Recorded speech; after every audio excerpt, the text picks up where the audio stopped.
I asked if I was fired. I wasn't. That was new. The general public likes to think that like LCS teams are so bad, especially the bottom tier ones, that if we face like even the LCKCL teams, we'll get crushed, which is just simply not true. So, and I said all this to him in the call. I basically straight up insulted him in like various ways. I guess a cool thing to say, like, oh, League of Legends teams have such bad like practice structure, etc. But The head coach of Shopify, Reven, sat down with me to debrief kind of what happened in 2024, why they went for what they went for, the project that they did, why it didn't succeed, why they tried to make changes, and then what happened between 2024 and then the roster 2025 that we have. He actually goes into detail of like every single player and how they picked them up, why they picked them up, what sort of strategy they have in mind, who's going to be the shot caller, what role does each player have in this specific team, and what things he saw from Faker and during Worlds that made him decide, hey, I should probably do this. We also talk a little bit about coaching structure and some specific things that might be very popular in the community. And he pretty much did not hold back. This is going to be one of the most transparent, honest interviews from a head coach you've ever seen. He's going to let everything out, and I really appreciate, as a Shopify fan, as you can see, I absolutely appreciate all his honesty and his openness. So enjoy.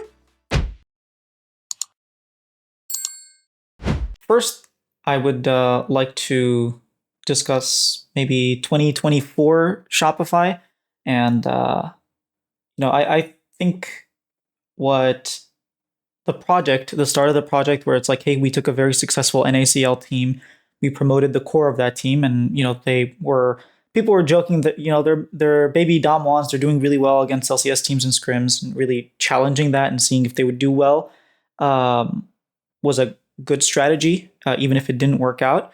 I do want to ask you though, going from spring to summer, we saw a lot of improvement in spring, but then in summer it seemed like things kind of collapsed. And so maybe what was your read on why the team sort of lost focus or lost direction? Well, first I want to correct that it wasn't jokes. We were just actively doing well against LCS teams, even while we were on C9. I think that was the primary reason of why we got picked up. It was a split after, but like it was uh like we still scrimmed, especially on uh, Cloud9 Academy, not on. I don't know whether they did on DSG or not, but a lot of our scrims from Cloud9 Challengers were LCS, so I think that was there. And then, so moving on to the 2024 season, um, from spring to summer. So going into summer, we did a boot camp, and the very initial thought was because we're going on a boot camp, and because we also have sub in Tomio, if we were ever going to even try to actually, I'll I'll I'll bounce back a bit. So initially, when I quote unquote drafted Tomio, was that probably for the full year, Bugi was going to be playing the entire year, and that I wanted him to um, get ready to fill those shoes because I knew that those shoes were going to be big because Bugi, just his presence in the game and how he shot calls, how he plays, how he sort of dictates the game are like big shoes that he will probably need the entire year to like watch, learn, see how the LCS scrim levels are, and also uh, continuously play solo queue, so on and so forth. But because we were like, I think one game off of playoffs or something, which kind of made us, could we improve this through swapping out the jungles that had previous synergy with top and support? And if we were ever going to try in the year 2024, this was going to be the last chance because there was like a big break in the boot camp.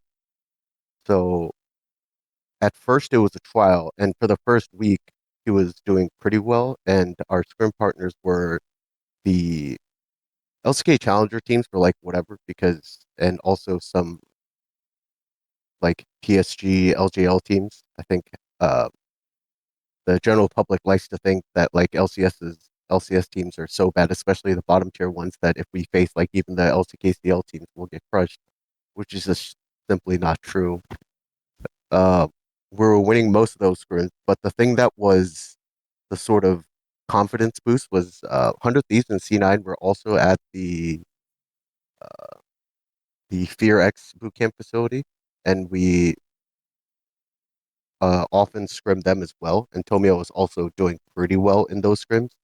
So after that, oh, it seems to be pretty good. Let's see how long it goes. And then that 1 week turned into 2 weeks, and then the trial turned into okay, this seems to be going much better than what I expected. Can we actually roll with this for the second split? Is how we slash I decided on putting Tomio for the beginning of second split.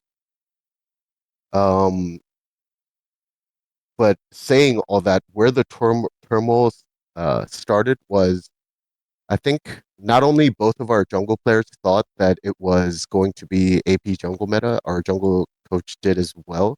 So all of our jungle related positions in the org were like, oh, AP jungler is so meta, let's do it. And then we basically spammed AP jungles throughout the uh, entire boot camp. And then we came back to NA, and then for various reasons, um, the performance was just not the same. And then there was like uh, talks of like, oh, we used to like Tomio used to be a good facilitator jungler with like Sejuani, Maokai, Poppy, etc. Why are we playing AP jungles? And then I think if we were to take that into account, we should have probably rolled with that from the beginning. But at that point, he was already playing AP jungles a lot. So for a rookie, I think it was a very hard task for Tomio to balance. Like this is his first LCS split. This is his first time regularly playing on stage. Like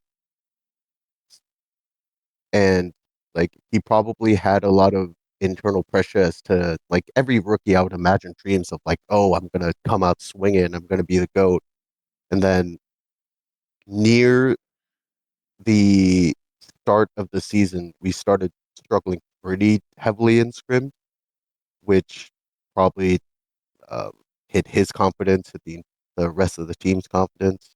And then there was like um, discussions on like which direction he should be playing, which automatically influences the rest of the team as well, because the meta was either um, AP junglers, which was like 80% of the world, and then there were 20%, which was like the Team Liquids and the Hanwhas that played like Sejuani Maokai into AP jungle.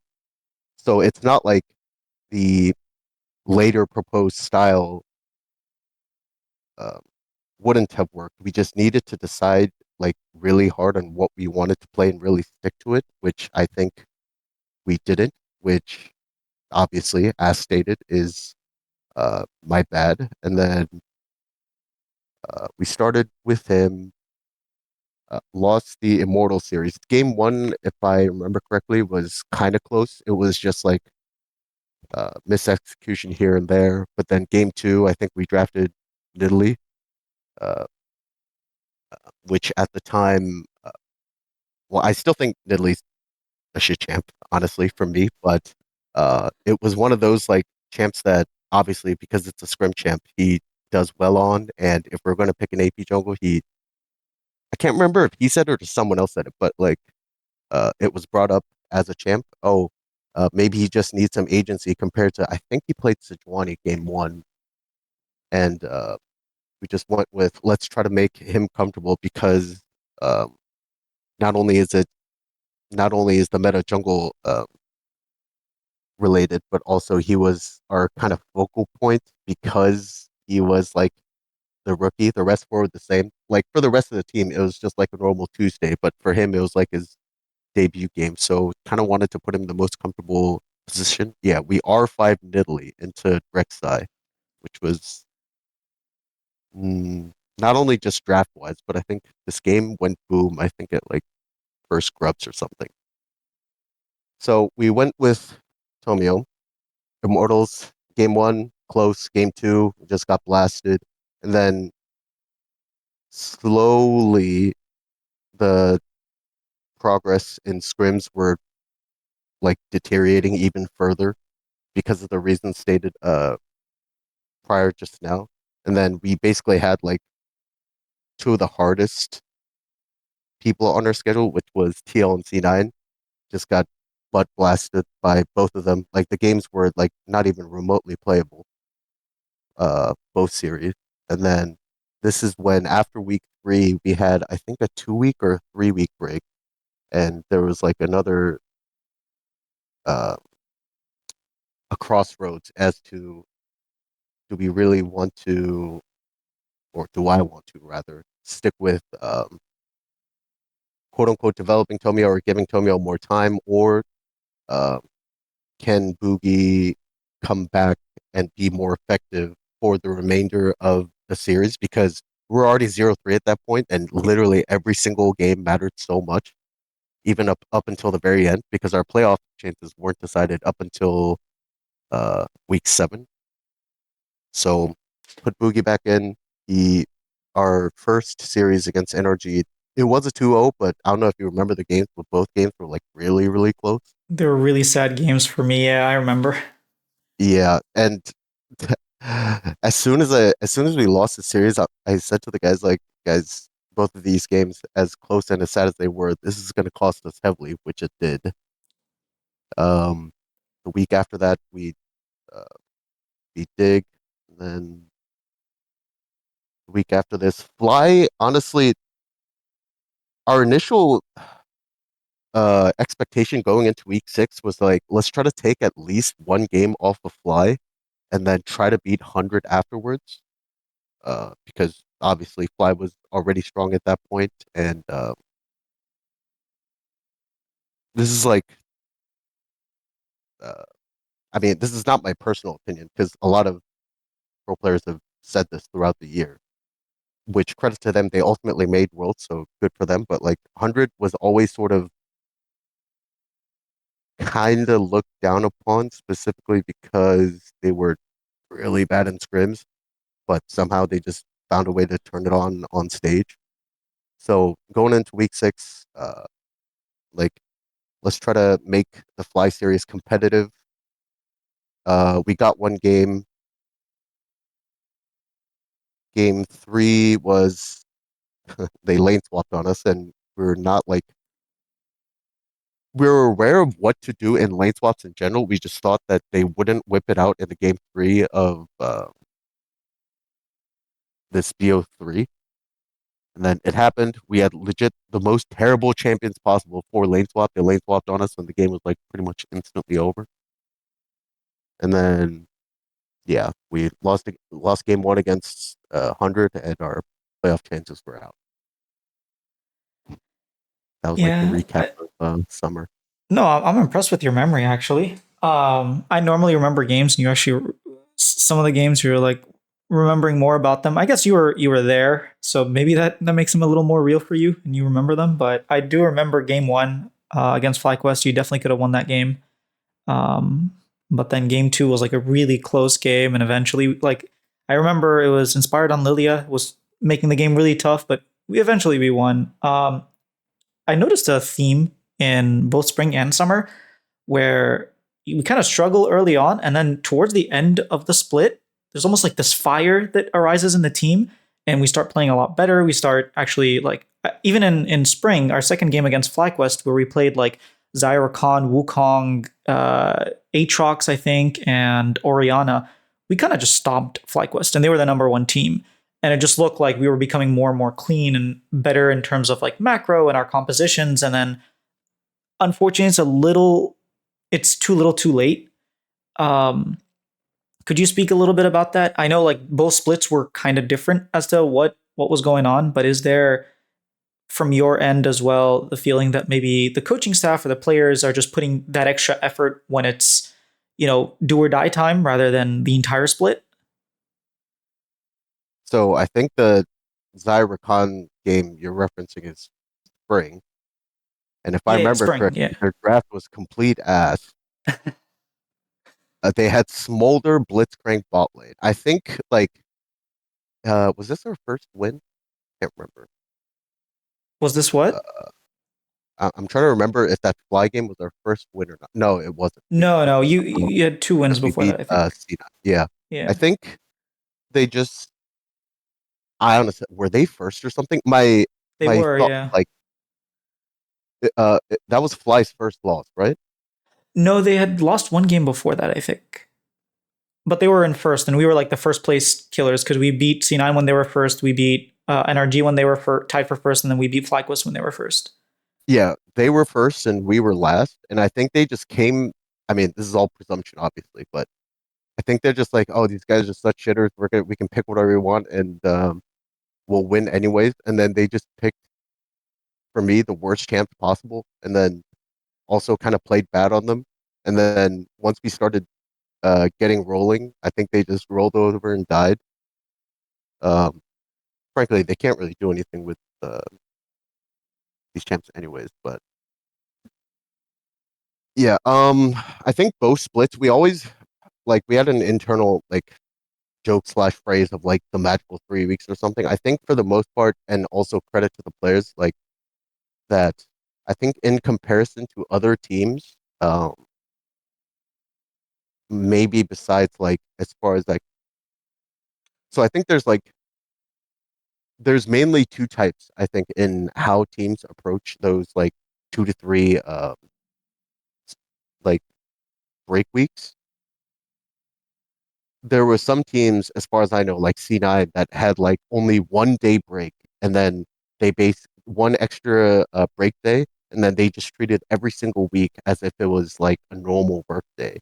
But my thoughts about that was like, as much as grinding it out and like pure volume is a great way to like express your passion and whatnot, but I think just grinding team games and having the same schedule, especially in the break days where you don't really get a release of like competitive spirit after you play a stage game. You're just like uh,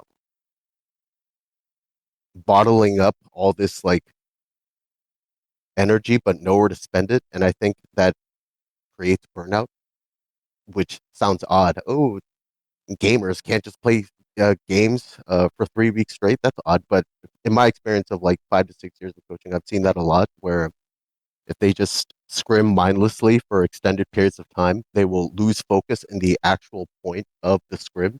So there's like lack of progression, and everyone's just playing games for no reason. So us going into both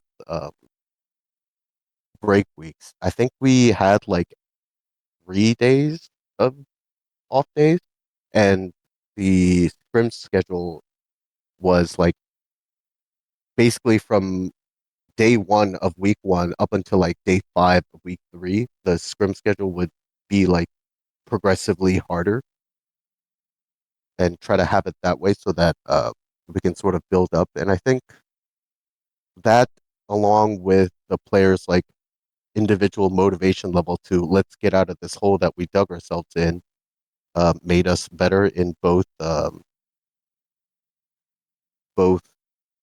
break weeks. That happened both in spring and summer, I think.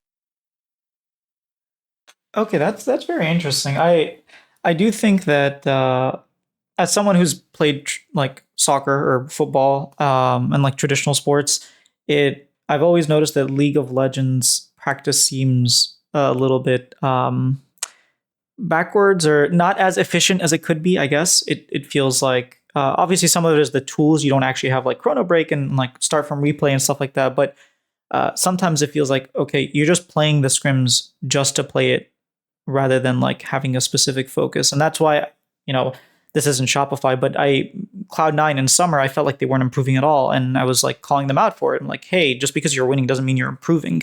And like what I wanted to see from Shopify was improvement. And week 4 against NRD, I saw improvement. I was like so happy. Even though we lost, I was like, at least we look like we have actively improved between the breaks. So it's interesting that you have a maybe different view of how you load your, training regimen.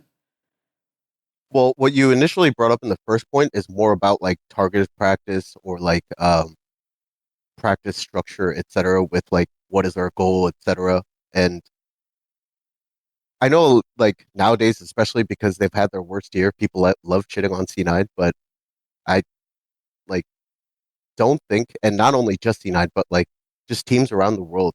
I think it's such a like a I guess a cool thing to say, like, oh, League of Legends teams have such bad like practice structure, etc. But for me, I think almost taking advantage of like okay, you said you were a football player. I think I just heard like Yeah, in high soccer player. school. Yeah. Yeah, because it's an actual physical sport, you can't play soccer full games, 6 games in a row, presumably, right? Yeah, we don't do that. We You we can't scrim. play 90 minutes. Yeah, it's like 6 games in a row. But League of Legends, you can because there's basically no like physical strain. There's only maybe some mental strain. And I think there's always stuff to take away.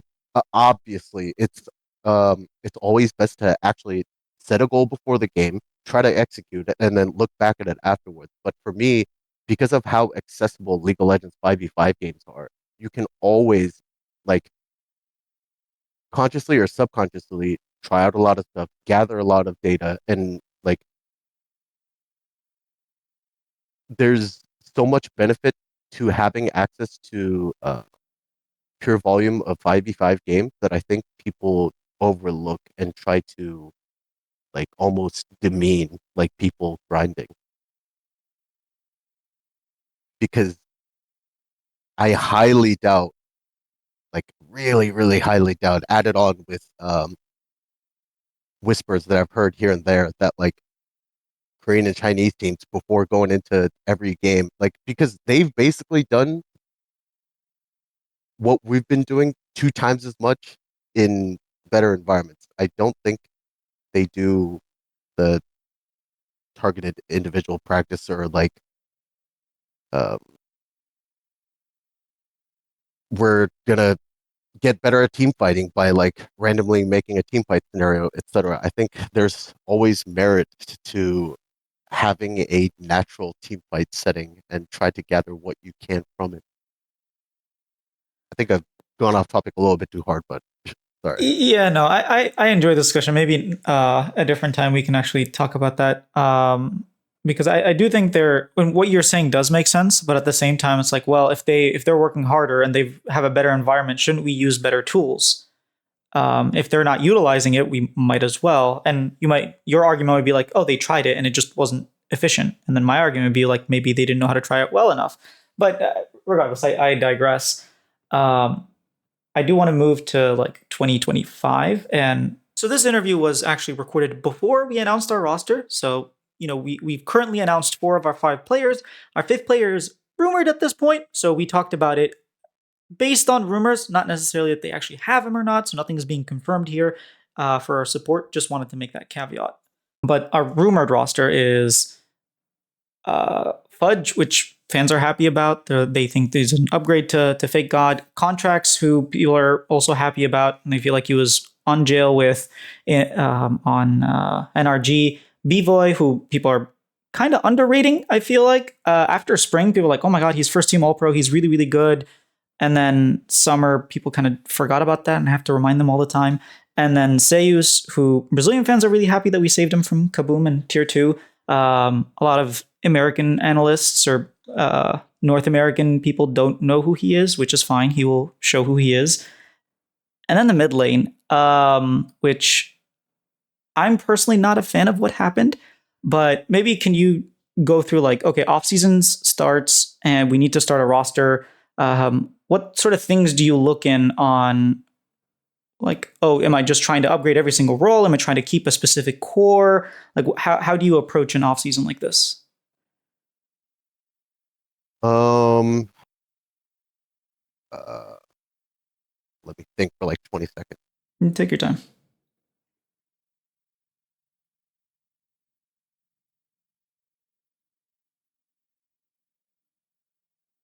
Oh, so okay, I'll do it chronologically. I think that makes it best. Okay. End of summer split, there was like a couple days to grieve, and then got together with management. I asked if I was fired. I wasn't. That was new. And then, with that being said, we had like collective uh, ideas and discussions as to how to shape 2025. And I think the agreed upon idea was our bot lane was a focal point to build around because uh, B-Boy's like he had the perk of like getting uh, first All Pro in spring or whatnot, and then so he gets like one extra coin, I guess. And also, I always just thought he was good. I know he kind of struggled in and outside of the game in summer, but I think that was just like due to circumstances throughout the season.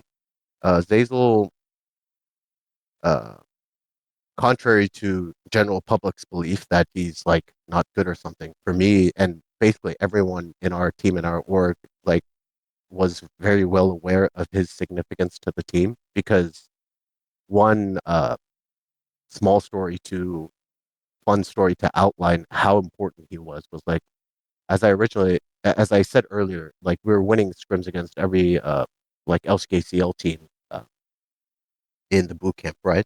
But one outlier was I was trying to highlight how the entire team was fully reliant on Zeyzal's comms um, or we would have like no direction. And that was one day of him not talking. I instructed like, okay, everyone else can talk, but Zeyzal will not talk. If you want to communicate like I don't know, bot lane 2v2 or some things you can only ping, but you can never talk. And he didn't talk for that day, and we got 0-6 by Genji Academy, Oh, wow. which like which I mean I'm pretty sure they were like dead last in the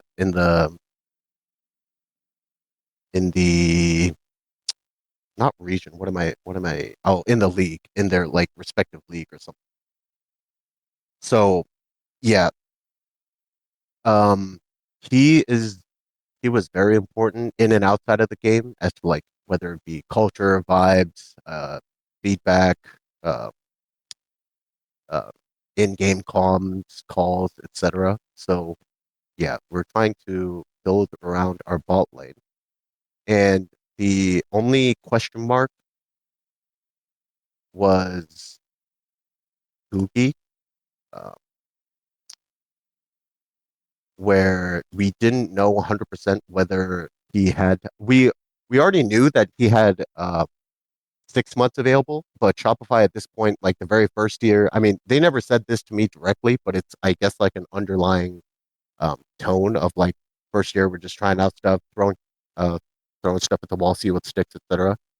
Maybe I'm wording that poorly, but I think that's like the general public's consensus of how Yeah, they see TLO came out life and said currently. something very similar. Mhm. So they wanted to now, after trying out stuff here and there, like have a more long term approach because as far as I know, everyone in this org, including me, is now signed on 2 year deals, which is uh, compared to all the guys that were signed for 2024 were all on 1 year deals. So the main premise of building for 2025 was like, how can we start building long term and getting like a core that can we can do at least 2 years, if not further. So that as much as we appreciated Boogie throughout the year, obviously because of his like impact coming back and also just performing well in general, is why we decided to move away from him. Um, first with I'll start with David first. So David and I have been together for three splits now, and it was already semi rumored that uh that what's his name? Jojopyun was going to be like picked from C9 or what have you. Mm-hmm. So, but another backstory to this is when in the beginning of 2024, like he reached out to us, and realistically, there was no way he was signing with us ultimately. But I expressed to him personally that I wasn't really that interested at the time for various reasons that I said to him.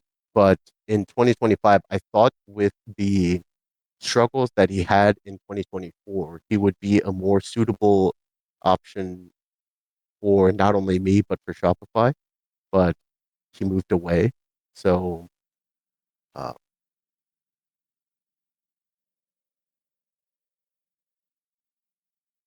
uh, I'm trying to remember if this was ever said to me directly by management, but I think the overall general underlying tone of how to approach 2025 was we did the like get the guys that were successful from tier two, see if we can develop them. The power of uh, synergy, practice, so on and so forth. Could this be good enough to break through the top four? And then once that went bad, I think we were trying to, or we are trying to, keep the same work ethic or what have you, and then apply that to individuals that had success in the past or have success now. Because right now, the league, like TL and Fly that were at Worlds, are keeping the exact same roster. So those guys are locked. And then uh, C9 did like some, in my opinion, weird approach to their roster as well. And then hundreds, for the most part, sticking with their roster as well. So I think all of our choices in my head, and I think it's not the most uh, outrageous thing to say, we're all like really reasonable choices to have. Like, I think PALAFOX and contracts were like the focal point of their success, whether not only in their LCS summer run, but also going into Worlds. And then Fudge, I always thought was very good, even when people were like shitting on him, saying that like, oh, why is Fudge calling for resources? Always path bot and help Berserker, etc. Like, and also off the rift, he and I, uh, it was really easy to talk to him, which I relate to like coachability per se. So I think that's how we arrived on the top side three. And then for support, initially Zeyzal said he was committed to 2025, and then once he was back home, like he's a very loving home type of person. He was often homesick throughout the year, and that was like messing up his psyche. So I think he ultimately decided to. At first, he promised me, which I would imagine he doesn't mind sharing, is that he was if he was going to play LCS, he was only going to play for Shopify. And now with the new announcement of him going to, I think it's called Luminosity, I think he only Yeah. because it's online. So yeah, he said he would. He said he was really homesick, so we needed to find a new support. And in my eyes, those were pretty big shoes to fill. And I think uh, I also got word that Kaboom was going to be out of franchising, They which got also had kaboomed. those. Yeah, and he was like has always been ever since his debut in like 2019, which is when I was in Brazil, like the best Brazilian support by far. Like for the past 4 to 5 years now. Even when he wasn't winning back-to-back champions with Loud, he was always considered the best. And yeah, I was happy with him, so I got him. Yeah, I'm happy for Ceos, and I will say, is there not going to be a problem because we have an ex Loud member and an ex Pain Gaming member? Like, no internal dispute. I mean, I'm sure they're happy with each other. I think uh, the I didn't check what they said, but I know that they talked like before, like how's NA, how Shopify, how's Reven, etc., how the rest of the players. Like, I know that sales reached out to B-Boy to like gather some info, and then ultimately now he's verbally committed with us. So I think they're happy with each other, I guess. all right, well that's a good start, I guess. I do want to. I made a tweet and I said that if you were to sign this team in 2024, it would be a super team because Seus had just won 3 splits in a row. Bvoy, I mean, he lost in the finals. He didn't win a split, but he was in the finals with Pain. And then Contracts and PALAFOX had just made it to top eights of Worlds, and Fudge had won the split before and made it to the finals. It seems like maybe this super team's a year too late. I do actually want to, before that, I want to push you on the PALAFOX. PALAFOX had such a bad 2024. Mm. He has admitted that it's been his worst split, and then in spring, and then in summer he had an even worse split. And yeah, just from someone who's like watching the games, it felt like Dokla. I'm sorry, Dokla, but like Dokla and Palafox were kind of what was letting NRG down. And we're taking a player who had, by his own admission, his worst year and hoping that he's going to improve or play better. I'm sure you've done your due diligence of like, okay, why did this happen and how can we make it so that it doesn't happen? But I mean, how can you see a player play so poorly in my eyes and like he played worse than David Insanity and then pick him up? Okay. Well, this can either be controversial, like yes, but okay. One thing is, where was I going to start? Well, one, I don't think he was the direct reason of downfall for NRG. That can be another like 20-minute like conversation. But I think the main decider or the distinction for me was there's, at least from my perspective, a big difference and a big distinction between playing bad and um or looking bad slash inting. And I think he looked like he was inting to the naked eye because he was trying to do stuff to try to overturn situations because like he wasn't fine with like slowly losing or like whenever there's an angle that he seems good, he was always going for it. And when that works and when he's on point with how to execute it, etc., it's going to look like 2023 summer PALAFOX. And when it fails for various reasons, it's going to look like 2024 PALAFOX. And how do I tie a lot of this in? So with like the your very first point was if this roster was in 2023, it would have been a super team. So yeah, they had all bad years, which to my benefit, I got in the past proven players that had success that know how to succeed for cheap slash available. Like trying to get these guys 2 years ago would have cost like 2 to 3 times the money, and they would presumably right now be very motivated because they want to return to their former glory and not be in like I think our average placings. Well, first of all, Fudge didn't even play. Contracts in Halifax was I think sixth or something, maybe Yeah, sick. fifth, and then Sales I think was like somewhere around that as well. So um that added on with the like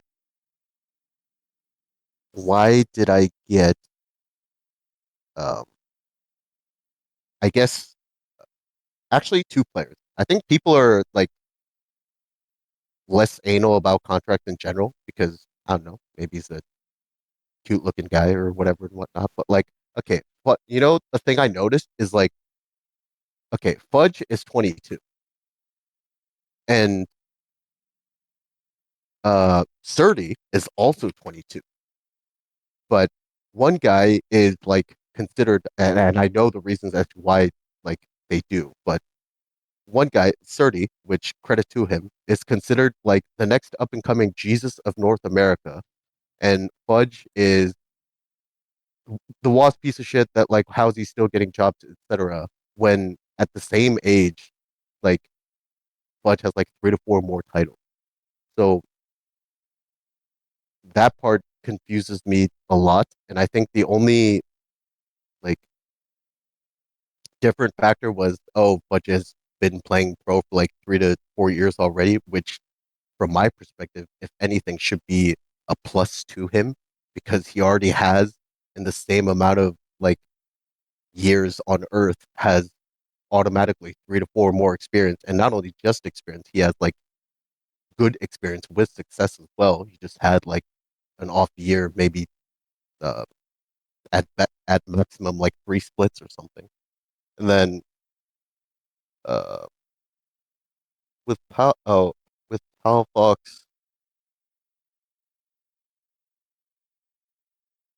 in our like interview, besides the actual gameplay, which I honestly thought, as I stated earlier, that like he looked much worse than he could have because he could have just slowly lost the game and looked fine and played like a KDA player, but he just went for good spots, failed, and then it looked like he was just completely running it down, which I don't think that was the case. Did you not see his And Azir when he was like trying to shift one way but went the other way, then flashed out and died? Or his Tristana where he like lost the trade to Rich? Well, this was in spring. TP'd back and then like autoed minions as he was getting pummeled by Oriana and then had to base again.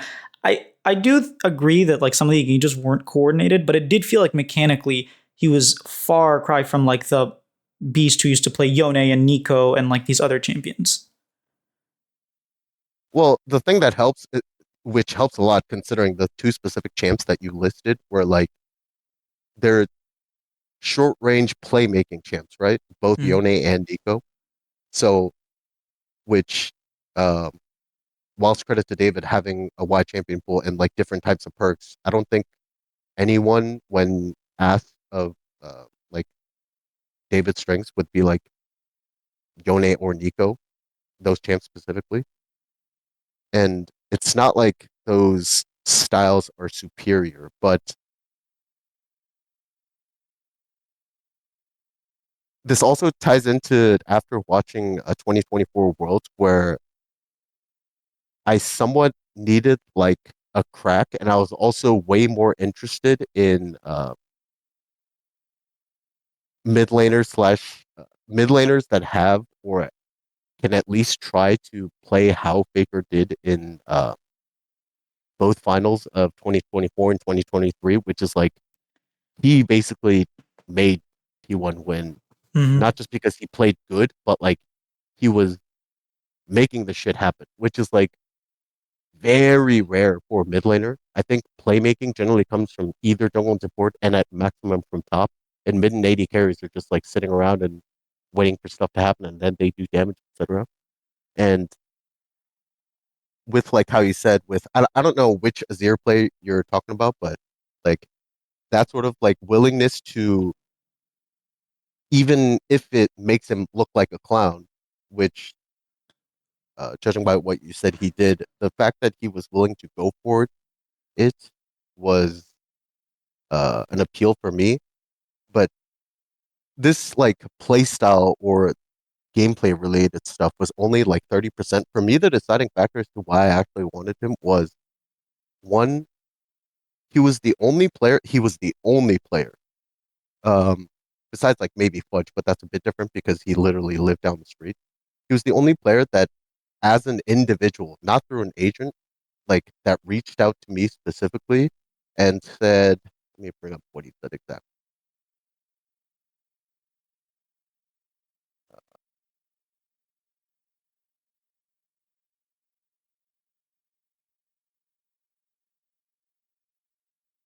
Hey, I know you might be asleep, but thought I'd reached out. I heard about the team you're putting together in our SR, and I think it's a great one. I was wondering if it would be possible to talk to you, even if you don't think I'm the right fit. I think it would be beneficial for the both of us to have a chat.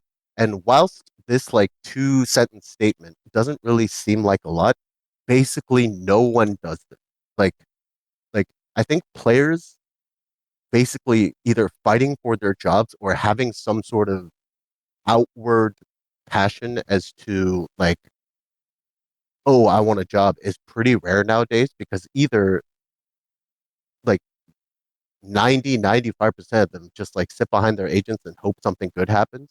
And at first I was just really impressed that like he bothered to reach out. And then on top of that, once we got into the actual call, because because at the time I was basically not interested at all. Like I had David ahead of him, uh, Jojopyun ahead of him, and Niski ahead of him. So, and I said all this to him in the call. I basically straight up insulted him in like various ways, which is like, so first off, like our our mid lane priorities for players is like 1, 2, 3, 4, and you're like five or something.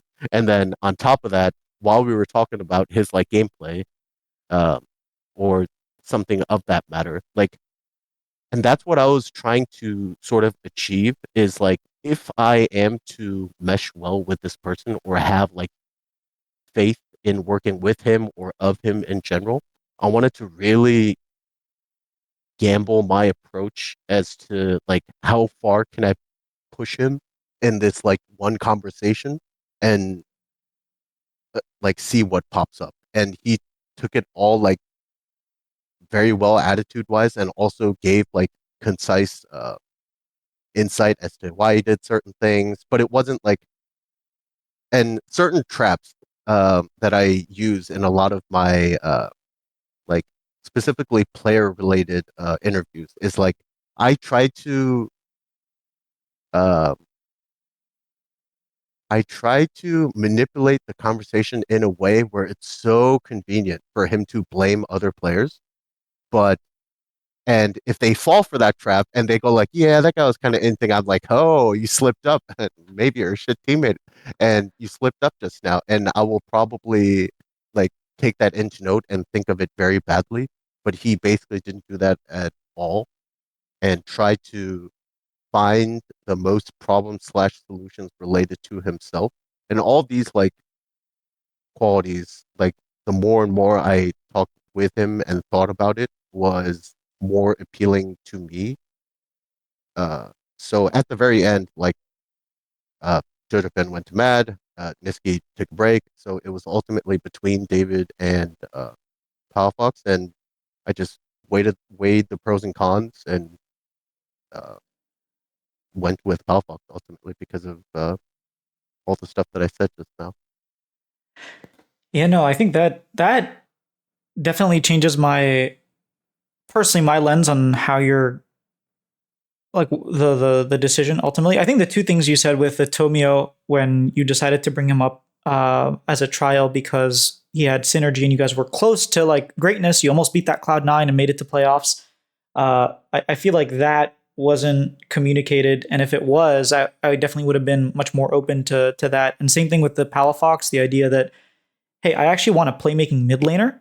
I initially, when I saw the lineup, I assumed you were just going to play around bottom lane because Contract's really good in the early game. Fudge is a very good team fighter and facilitator. And, you know, whether you have Insanity or Palafox, you're basically going to play around your hyper carry in Bvoy. But seeing it from your angle, we're like, yeah, there are multiple factors. And one of them is, hey, we actually want a playmaking mid laner, which are rare. That honestly makes a lot of sense. So I'm glad that we got that out. It's extremely rare. Like, and also in the matters uh, of roster construction, I think my only slight worry was that there might be lack of full on carry ability because I don't think if you vaguely think of the three laners, which is Fudge, Palafox, and D-Boy, that they like pack a nuclear bomb or something. But then I thought and looked at the rest of the league and realized the only two like I call them in my head like A tier carries in like a more objective global sense, which like S tier would be like Chobi Viper, and then like A Mhm. plus tier would be like Gala, etc. I think the Wow, wait, only Gala would be A remotely tier? A plus, etc. I mean, Oh, okay, okay. if I were to put like Ruler Viper S, I'd probably put like Gala S minus or A plus, etc. But Okay, the main understood. point is like I think the threshold for these two carries can actually overturn fights amongst pros in North America was in my eyes only Jojopyun and Berserker, and they both left. So I didn't really consider firepower too much of a problem, but I thought the like playmaking slash like I feel I feel like aggressive is such a over abused like almost catchphrase of a word. So I'll go with proactive, which is also similarly a catchphrase of a word. But um I wanted more players that were risk friendly, I guess. And I think the mid jungle as a duo had more risk friendly attributes compared to both of our side laners, B-Boy and Fudge, and also Ceos, which are a bit more risk averse per se. So I wanted some like if I want to make some shit happen, I think they can make it happen, which was uh, what I wanted somewhere. And I think nowadays mid jungle is a good place for that to happen. Okay, that makes sense. I will say I feel like Masu at the end and Quad were might also be Oh, he's around. getting there for sure. Like Okay, I okay. think Masu's getting there for sure.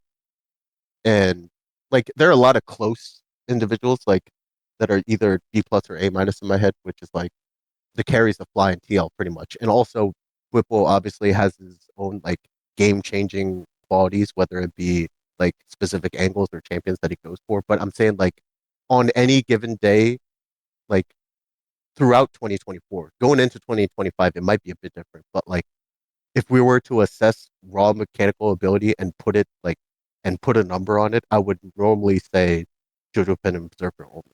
And I'm Agreed. pretty sure that's a consensus amongst like most pro players, which is like why C9 was like touted as a super team per se.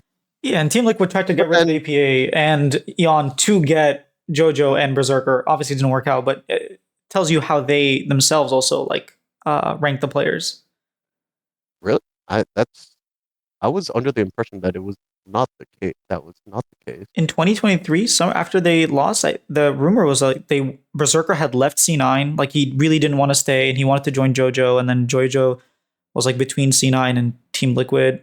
I think FlyQuest as well, but they pulled out, and then eventually he went to Cloud9, and so Berserker rejoined. That's at least what the like rumor was at the time.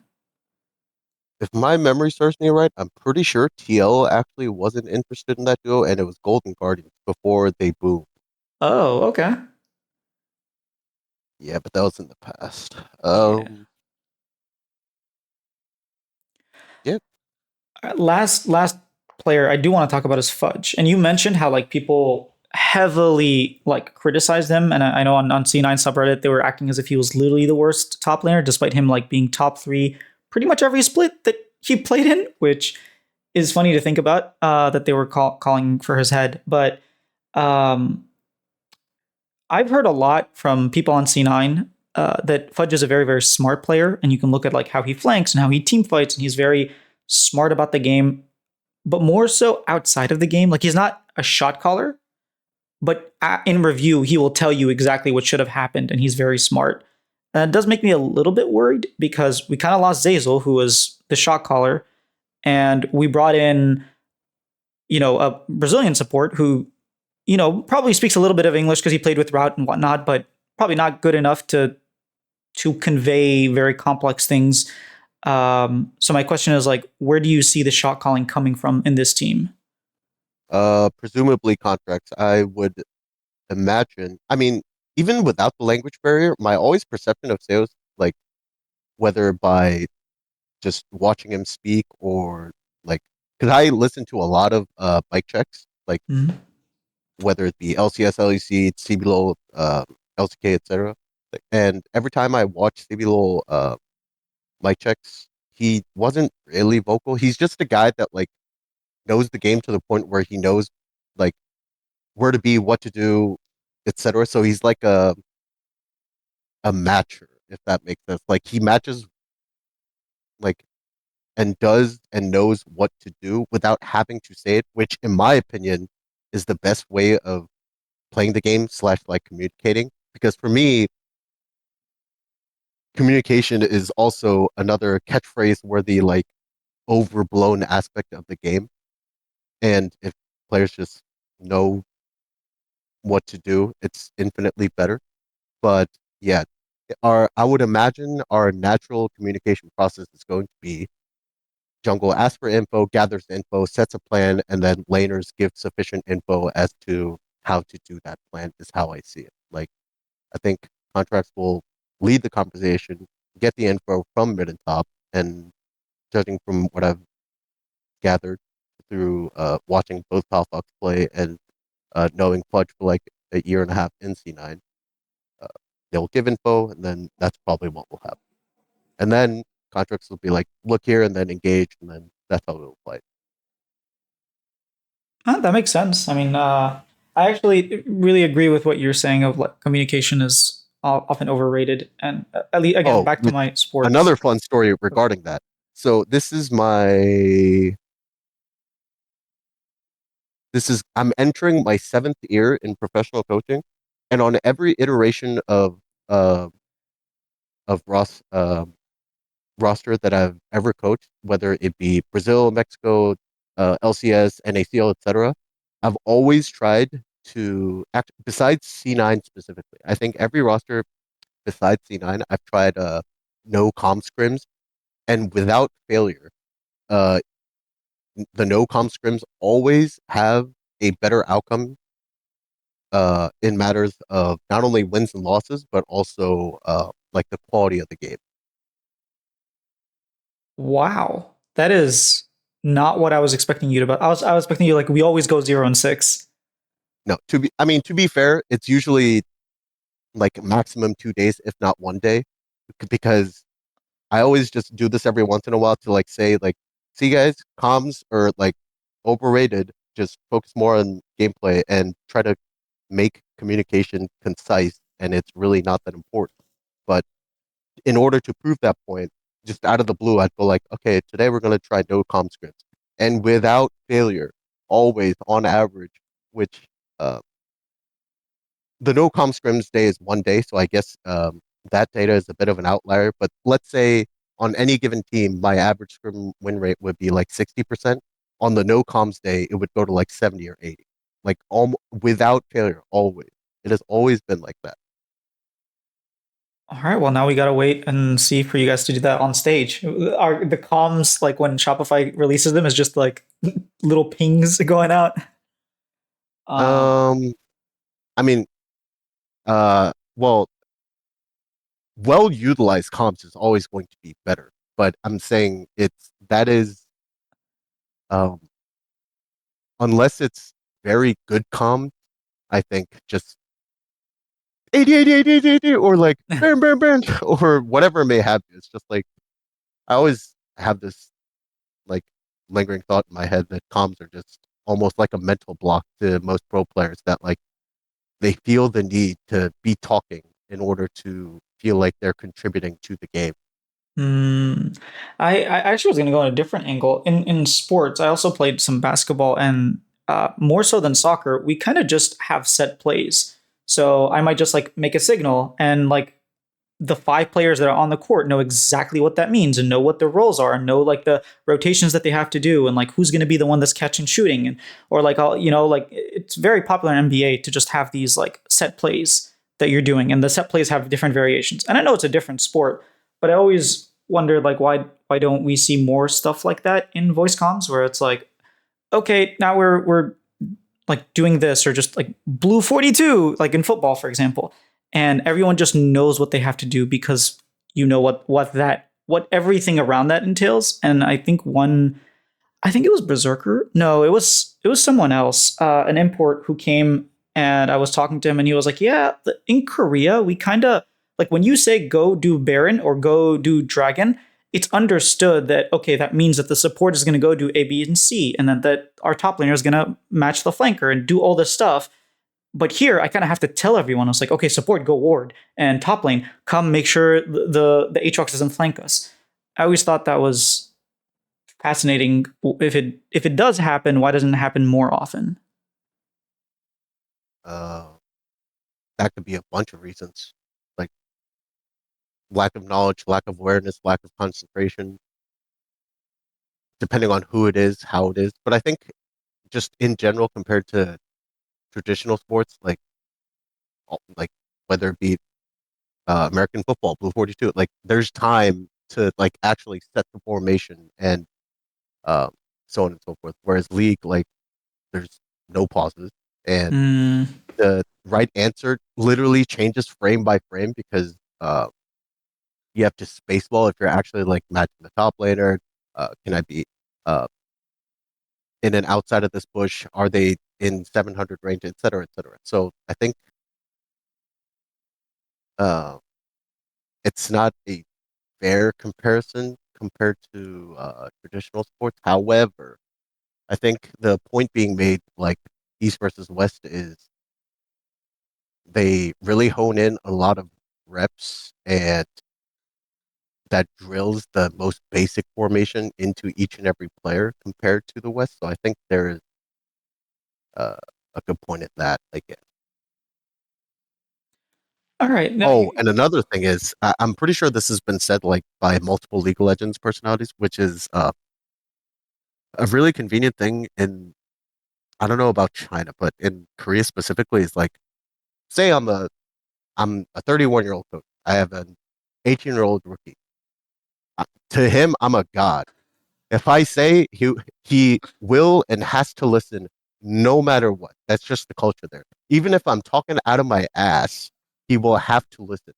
But the convenient part about that structure is like unless the idea presented is absolute garbage, there is merit in that like either one player will always know what to do or like the five players will always follow one direction because there is one guy giving out one right answer at all times.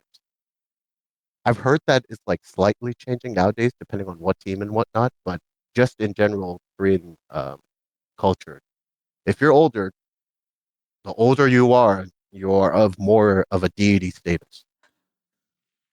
I like that imagery, more of a deity, and just kind of like growing, you know. Um, In the West, it's the complete opposite, which I think also has its merits. Like, if you disagree, tell me, and there's no like miscommunication, and we'll be better on the same page. So there's ups and downs.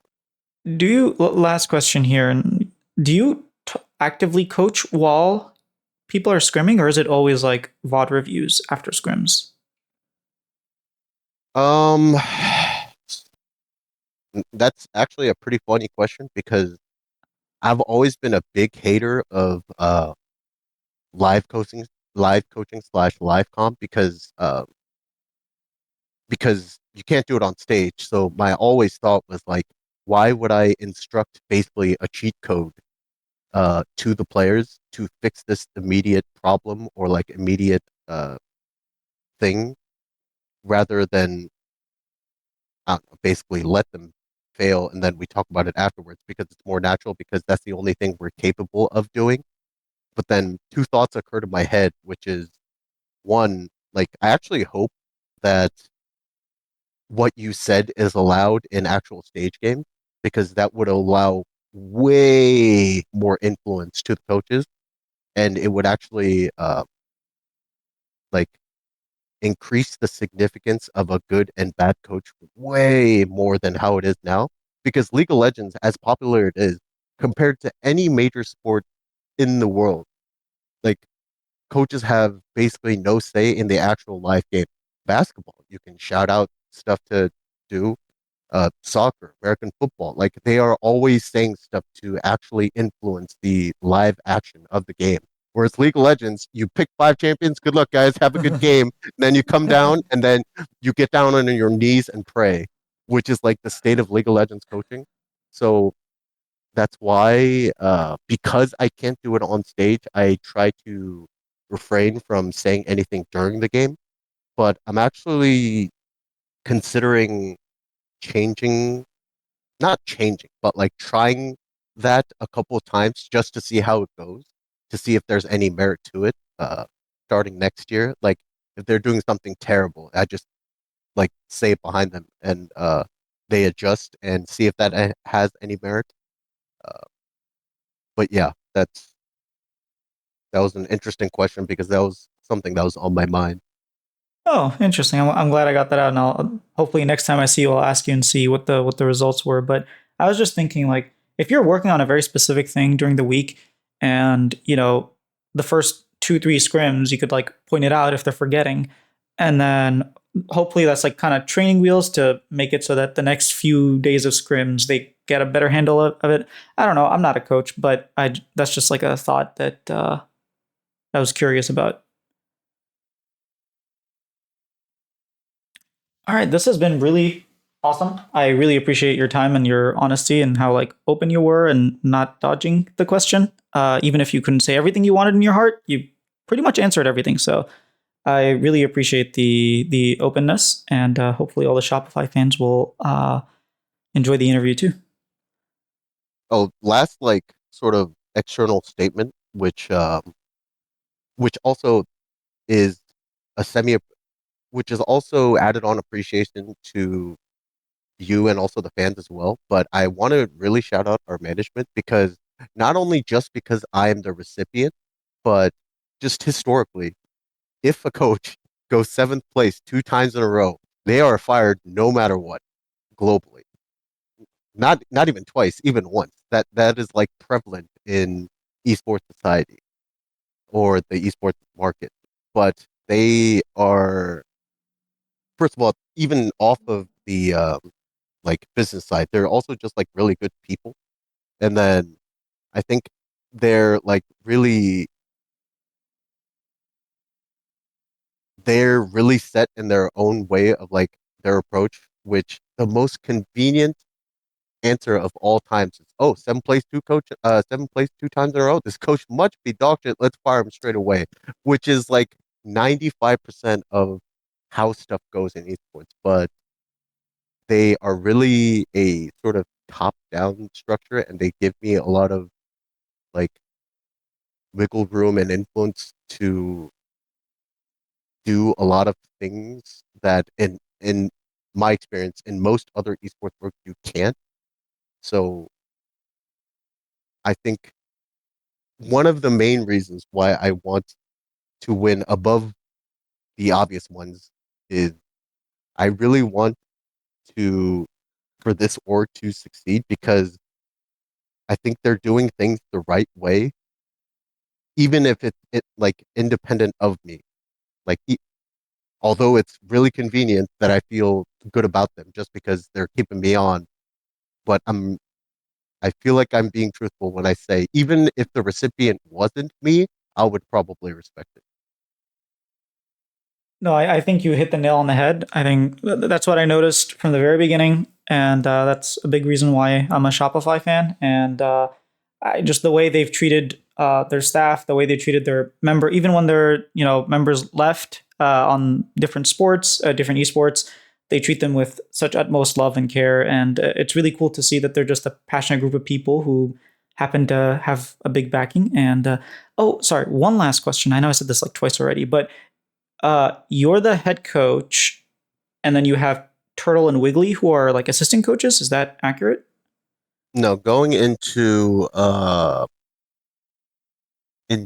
next year, it'll start with only me and Turtle, and then depending on if we need extra, we will evaluate there. But for now, it's only me and Turtle. Okay, is Turtle assistant coach? Is he like analyst? Like, or is there a specific title that he's given, or set? I guess Most rather than likely title. assistant, but most likely assistant. But realistically, in esports, uh, maybe I mean it's slightly different nowadays. But most titles, for the vast majority of the history of League of Legends esports, titles were useless. If you're useful, you're useful. If you're not, you're not. Yeah, I guess a better question is like, what responsibilities will Turtle have? Um, Or have I you not think figured that out yet?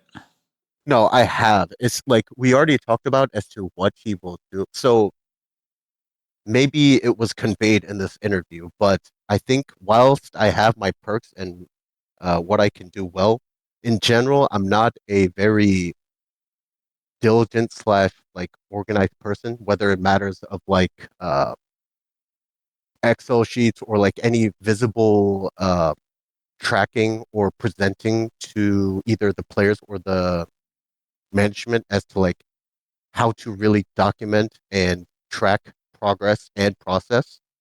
That's not really my strong suit. So he will really be like if like assisting me as to how I can be more effective in trying to like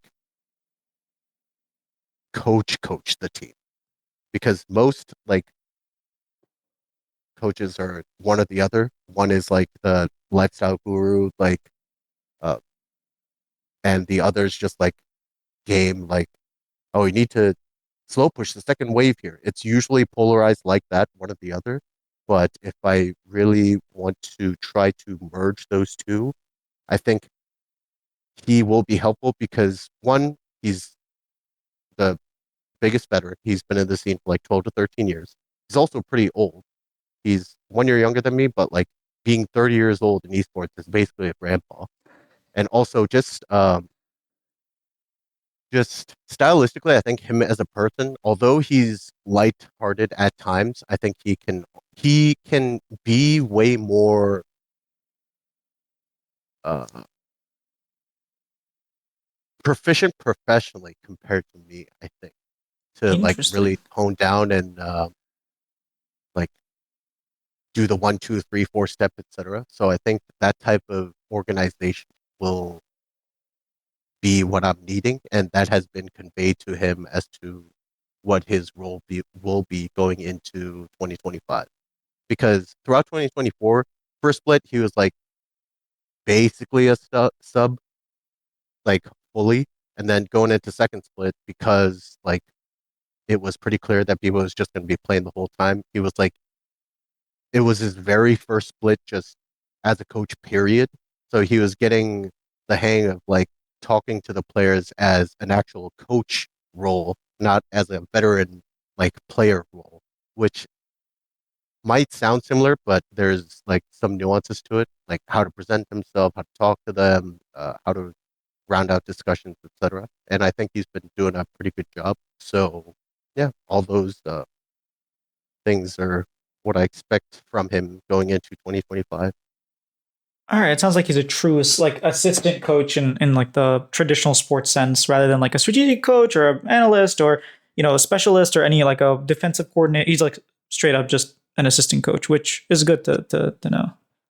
Yeah, Which is funny because he started 2024 being a content creator for Shopify and then a sub and now a coach. yeah. Yeah, it's a little, I don't want to say worrying, but I will keep an eye on the fact that we only have two coaches. Whereas you see like Team Liquid and FlyQuest seem to have found their groove with more uh, robust coaching staff. I'll say, put it that way, but I will keep an eye on TL that. is three, no?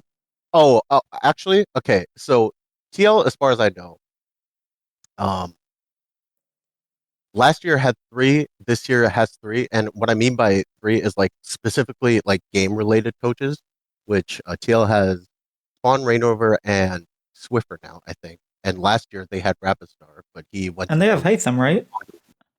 Yeah, so Hatham as a staff, which I forgot to mention, which I'm pretty sure if I didn't mention it, Dario and Simon might have been a little frustrated at me. So I only mentioned those two coaching staff as a more like game related like coaching staff as in like review, but we also have a very competent analyst, like an analyst.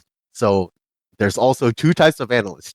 One is a guy semi good at the game and he's semi good at like analyzing the game aspect. Um, there's that, and then there's like data analyst, like a guy that actually goes to school for data, etc. And his name is Quanta. I don't know if you're aware of who he is, but No, I didn't he's know that. yeah. So he has been helping us throughout 2024 with data related requests. He also built a in-house like uh, data website to track like uh, worldwide win rates, our own scrim win rates, I heard about that. Yeah. pathing patterns from our team, enemy team, etc. He's, as far as I can tell, a genius, but that might also be related to my lack of like data knowledge. And then also we have Landon, which I don't know what his official title is within Shopify, but I think the closest one is like sports psychologist. And sports psychologist is another role in esports where it is very easy to be completely useless. However, this guy is young and he's a gamer and he also has the knowledge of the like like the academic sports psychology per se. So he's a good mix of like knowing the words in the book and also because he's a gamer at heart and practically like grew up as a gamer, he is he gives way more concise practical advice as to how to navigate situations not only as players but also like how we should approach it as coaching staff, etc. So there's two extra more like staff there, and then on top of that, compared to last year as in 2024, uh, it was only us, the five players, two subs, and three coaches and one manager in one of the C9 housing. But now because Shopify going into 2024, I'm sitting in the office right now. We have this big office space that used to previously be the Golden Guardian space, where um, starting next year, our upper management, like Dario and I think Jeremy as well, will be way more on site as well. So everyone will be way more involved, and there will be more actual tangible physical structure that can help us be more effective at our job. Okay, I did not know about that. I did know about the new facility, but I didn't realize that you had the like you said, a sports psychologist or a performance coach, whatever you want to call him, and an analyst. So Mhm. that is good to know. I'm gonna look up Qantas. You said Yeah. I'm gonna try to find him. But yeah, thank you so much for your time again. I definitely appreciate a lot of the one thing I really appreciate about you and Mithy is the willingness to take responsibility for things. And with that, when players actually like do something good, giving the players their props.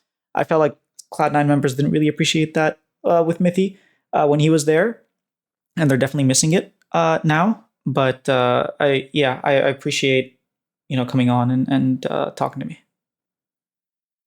Yeah, my dad, ever since I debuted as a coach from day one, has told me, like, no joke, 1,000 times, glory to the players and responsibility to the coach. He has actually brainwashed me into like being this like semi-responsible person. He yeah, he told it to me legit 1,000 times. So I'm brainwashed to think that if anything goes wrong, it's my fault, and if anything goes good, you did it nothing, and the players did well. I've been brainwashed at this point. Oh no, I appreciate Reven's dad for brainwashing you. It's honestly very refreshing when when I would talk to you and be like, "Oh yeah, no, I take full responsibility for that," and I'm like, "Did you see Fake God like miss 3 of his spells and die while burning his flash?" And you're like, "Yep, that was my responsibility." I'm like, "Okay, I appreciate it." All All right, man. Thank you so much again. right, thank you. I cannot express enough how much appreciation I have for Reven for doing for first of all agreeing to do this interview, and then second of all, like actually answering my questions. When I pushed him on PALAFOX, he didn't like shy back. He actually gave me reasonable answers. And as someone who was may or may not have already made a video being like, what the hell? Why did we sign PALAFOX? I may or may not be going back and be like, oh, okay, maybe I understand it a little bit more. Same thing with the Tomio change. Like, Bugi was amazing. Why did we put in Tomio? And now I understand. And yeah, just this type of transparency we really lack in League of Legends, and I'm really glad they were able to get it.